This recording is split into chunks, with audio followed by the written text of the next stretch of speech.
It was really exciting. It was like, everybody, you just dream. Or, I mean, me being in showbiz and stuff, I've always dreamed of that.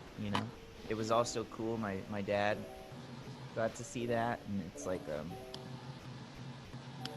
kind of like it was I think relaxing for him to go. Okay, my son's been out in LA for so long now, and he's got a billboard. So it was cool though.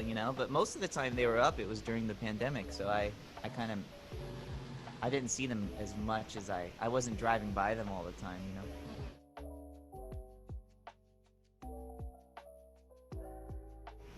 Well, I had been doing a show for a few years called The Golden One about all the same kind of stuff.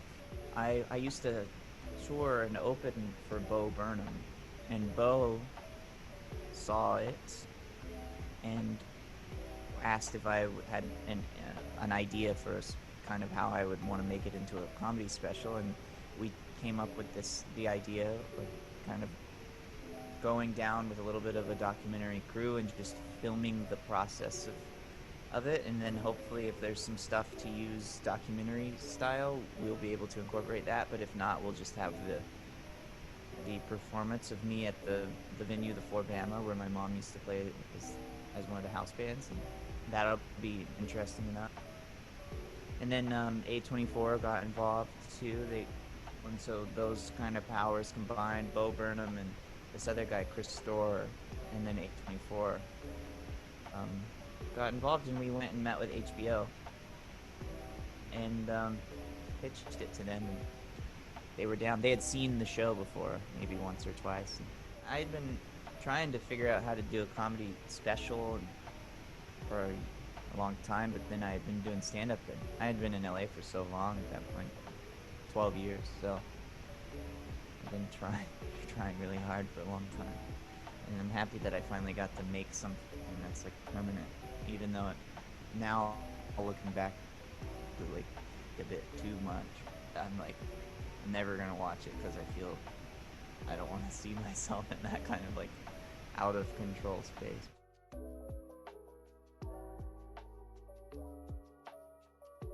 That was probably 4 years ago now, 3 or 4 years ago. I had been already doing this hour called the Golden One without any music, and then I've always played music and had recorded an album of sincere music. The music that I'd always been playing was mostly just for me or for my band. It wasn't career oriented. But this one specific album of songs was especially desperate and embarrassing, kind of. Once I was listening back to it, it was like I felt really embarrassed by how whiny I seemed, and continue to seem, but especially then. So I thought maybe if I just sort of exaggerated a little bit, it would become comedy. And yeah, I started incorporating it into my stand-up, and found that people became interested in, like, suddenly, in a way that they hadn't really before. So a lot of the songs that you hear in the special or on my album are from that album. I've just changed the lyrics and stuff, and re-recorded them. Yeah.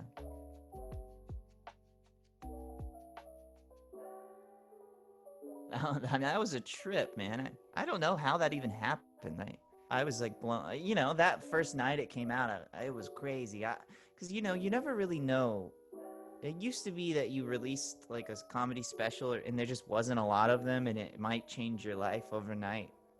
That doesn't really happen anymore, and it didn't necessarily change my life overnight. But the reception was so cool by people like her or other comedy idols of mine, and but that especially was really cool. It was really nice of her to just like post that like that.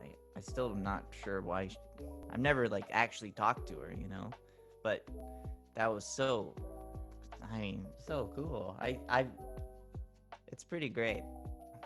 I'm trying to think of some other. Sia tweeted for people to. What did she say? Oh, she just said something polite like "Keep going, Whitmer Thomas" or something.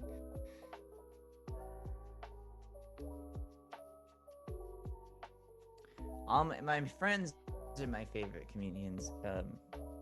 You know, Anna Saragina, Johnny Pemberton, Patty Harrison, Mitra Johari, Greta Titleman. I mean, yeah, like my pals are my fave comedians. But the people who really inspired me and who were my favorite comedians coming up were Zach Galifianakis and Tig Notaro and Jim Carrey, and it was just like a good time for comedy and comedy, like mass, like in the 90s when I was a kid, it was like comedy was the number one box office thing, all these huge hit comedy movies, which it's not really like that anymore, but I was really lucky to get to grow up in that kind of era as a comedian, at least. It made it instilled some false hope into, I think, my generation that we could become movie stars if we were comedians.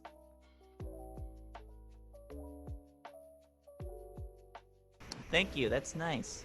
Because Yeah. a lot of times, I mean, I get Jim Carrey a lot, and I get Matthew Gray Gubler too.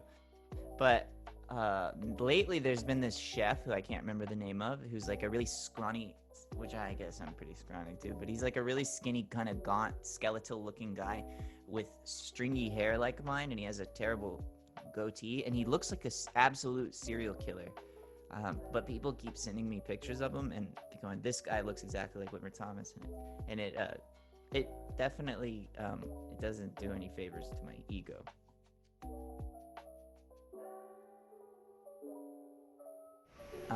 My favorite bands, my emo band was called Say Your Last. We were kind of, I say emo in the joke because it's the most broad genre that people might get, but we were mostly screamo, kind of hardcore, and then we started out as like pretty exclusively emo, and then shifted into more hardcore, and then I shifted out of that into more of like an acoustic emo kind of guy. We were called Say Your Last, and my favorite bands back then were, Saves the Day and Taking Back Sunday and Bright Eyes. All of these bands I still like worship. I feel like very embarrassing fashion choices, but whatever. At least I did something that was embarrassing as a kid.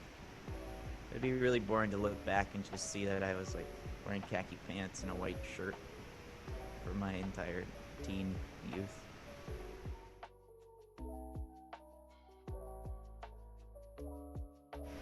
For the album, me and the producers Jonna and Rob were listening for the demos. It was just I wanted synthesizer music because it wouldn't be awkward for me to sing to backing tracks. So I made all these songs just using my MIDI keyboard. So it was all kind of lo-fi synthwave music, like Molly Nielsen and John Mouse and stuff like that. Just to where it didn't feel too awkward to not have a band behind me, and I could just tour with a laptop.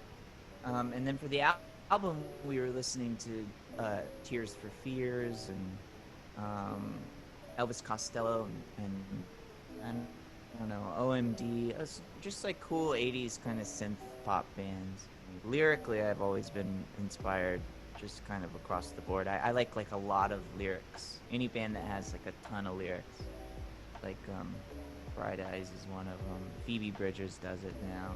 Oh, and the other person is Japanese Breakfast. Michelle Zahner is in this band Japanese Breakfast, and her album was like a giant inspiration to me.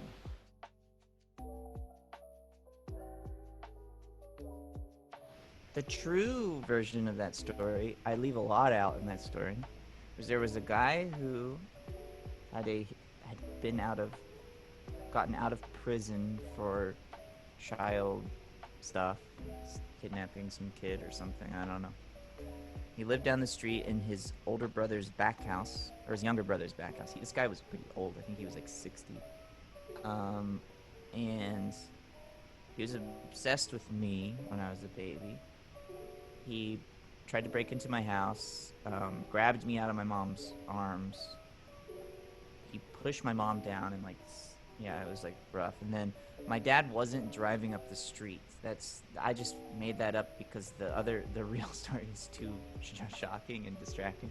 But really, what happened is my dad was in the shed behind our house, working on something. Saw all this happen. He chased the guy down with an axe, and like threatened him with the axe. My dad did. The guy gave me back to my dad, and then then they called the cops, and all that other stuff is true. Yeah, like the dude had been stealing things from my room and like pictures of me, and he had things in an old bathtub, and then he went to jail and he died in jail. Yeah. No, I remember my older brother walking me by the house and going like, "That's where the guy lived." I just think I'm like a very uneducated. I'm kind of like I'm not. I'm maybe am a Philistine. Like I'm not a super. I didn't go to college. Like I went. I grew up in Alabama. And I like to say that my favorite movie is The Dark Knight because it's the most fun I ever had watching a movie. And that time period of my life, I was like maybe 19 or 20, and I was like wanted to be an actor in LA, and I had just moved out here, and Heath Ledger had just died, and I was like, I thought Heath Ledger was so cool, and I would have dreams about Heath Ledger when he died because I was so immersed in like this Hollywood dream life. And then The Dark Knight was coming out, and he had died, and I was just obsessed with like it. It was the first time I also ever like was on the internet looking at blogs and trying to find information about what the Joker looked like or whatever it was. I love comic books and I love Batman comics. I always have. And so it was just a perfect storm of yeah, that movie coming out, and I remember I watched it, and I just didn't want it to end. I thought it was like 30 minutes. It felt like it was 30 minutes long, and then leaving and going and seeing it the next day again. And it's a very basic movie to think like, oh, this is my favorite movie, but I love it. I feel like as a movie, it's very well made. It's the best version of that kind of movie. In reality, like I probably connect more to other more um, intellectual movies. Like, I maybe My Own Private Idaho might have informed me a little bit more than The Dark Knight. Like as far as the type of guy I am as a man, or even like the way that I dress. But I think it's just fun to talk about The Dark Knight. Like I can talk about it in detail because of how passionate I am about the Chris Nolan Batman universe, um, which doesn't necessarily hold up so great in the defund the police time period. Because Batman ends up being a real cop at the end in The Dark Knight Rises. My favorite comedy show that's current is I Think You Should Leave by Tim Robinson, or Detroiters by Tim Robinson and Sam Richardson. I just think that those guys are really silly and funny, and I like that they're like really wanting to be funny and stupid. And as far as comedy specials go, I think the best comedy special ever made is Live at the Purple Onion by Zach Galifianakis. That was like our biggest inspiration with the Golden One. There's a lot of other good ones. I just like any comedy special. I'll watch any comedy special that like takes time to try to figure out how to do it differently than, because there's so many. Netflix now puts out a comedy special every week, it feels like. So it's just kind of, there is definitely a way that they're all made, which is 3 or 4 cameras. They all have the same shots. They're all filmed in a theater. And it's all kind of lit from every angle. There's not really any shadows. So anytime somebody thinks about like a different form, a way to change the format or the structure of a comedy special, or just a way to shoot it differently, I usually enjoy that.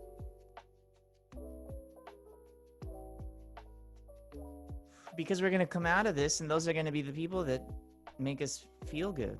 I mean, it's also the people.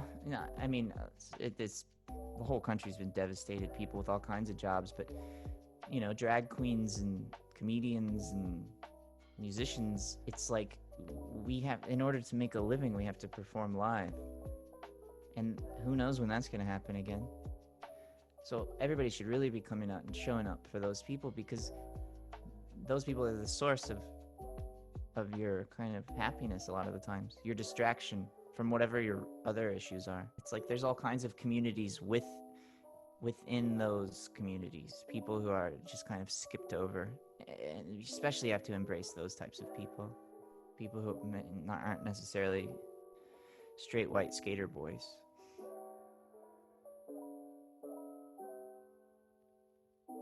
I'm just trying to write music, and I was doing a lot of live stream comedy shows, but then they just became kind of depressing. So I will do like a live stream thing on Instagram for charities every now and again to try to get people to donate to something, but it's not part of really any show other than my own thing. And I'm just trying really hard to write songs and put together some music just to maybe put out as a kind of, here's just some more sincere songs that don't really belong in any sort of comedy show.